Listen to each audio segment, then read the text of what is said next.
ආයුබෝවන් යාළුවෝ සියලු දෙනාටම.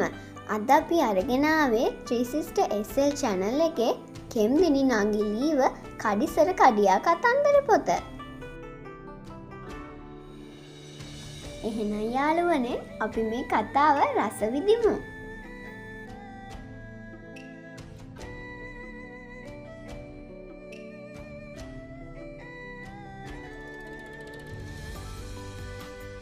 කොමත් එක රටක පුංචි කුම්බි පැංචෙක් හිටියා.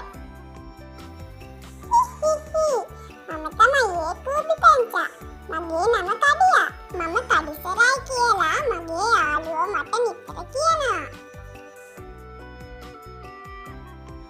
මගේ කූඹි රැළේ හැමෝටම මම එන්න කීව කාරණේ තමයි දැන් වැසි කාලේ පටන් ගන්නයි යන්නේ.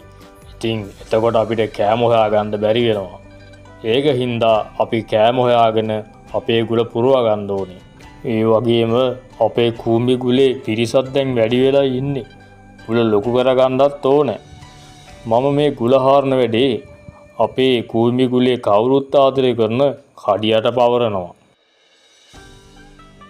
ඉතින් යාළුවනේ මේ රැළේ නායකයා කඩියට සියලුම වැඩ ටික බාර දුන්නා. කඩියත් කිසිම බයක් නැතුව මේ වැඩ ටික බාරගත්තා. හොඳමයි නායකතුමනි. ඔබතුමා කියූ විදිහට මම ගුණ ලොකු කරලා කෑම වලින් පුරවන්නම්. කඩියා උදෙන්ම එයාගේ යාළුවෝ ටිකත් එකතු කරගෙන රැළේ නායකයා කරන්න කියපු වැඩ ටික පටන් ගත්තා. එදා හවස් වෙනකම්ම කඩියා යාළුවොත් එක දිගට වැඩ කරලා ගුලේ කාමර 3ක් අලුතින් හැදුවා.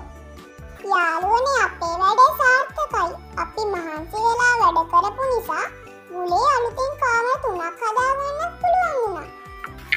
ඒ වගේම ගුලේ ගබඩා කාමර 3ක් කෑම වලින් පුරවගත්තා. ඉතින් යාළුවනේ අපේ මේ කූඹි පැංචාට රැළේ නායකයා දුන්න සේරම වැඩ ඉවර කරපු නිසා එයාට ගොඩක් ප්‍රශංසා කළ නායකකමකුත් ලබා දුන්නා. අදට කතාව අවසానයි. අපට මේ කතාවෙන් ගන්න තියෙන උපදේශය තමයි උත්සාහයයි උනන්දුවයි තියෙනවා නම් අපට කරන්න බැරි දෙයක් නෑ කියන එක.